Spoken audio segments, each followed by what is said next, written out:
If you bought a digital planner from Etsy or my store and you want to import it into Goodnotes, this is how you import documents. So let me show you how to import your planner into Goodnotes. Now in this tutorial, I'm going to show you how to import your planner if your planner is already saved in your Files app on your iPad.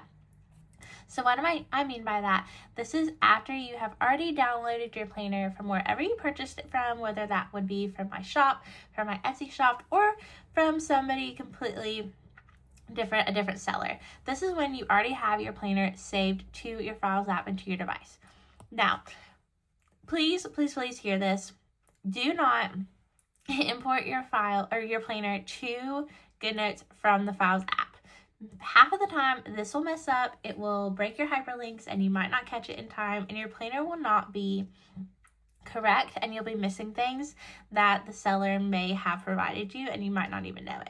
So what I mean by that is don't click on your planner here and go to export, more, and then open in Goodnotes. 99% of the time that doesn't work out and you're gonna have a failed planner. So what you're gonna do instead is go to Goodnotes, click on new, and then import. It will open your Files app. You can go to Recents and you'll find your planner right here and then click Open. And that will open your planner into Goodnotes. And once that's done, it's going to directly open up your planner and you're going to be able to swipe through it and see your planner and be able to use it. This works exactly the same way for stickers. You do have a little bit more success if opening stickers directly from your Files app. You can do that.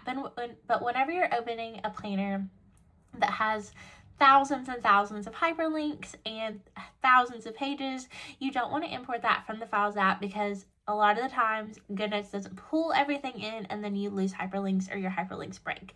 So make sure you're importing it directly from the Goodnotes app and from the document screen.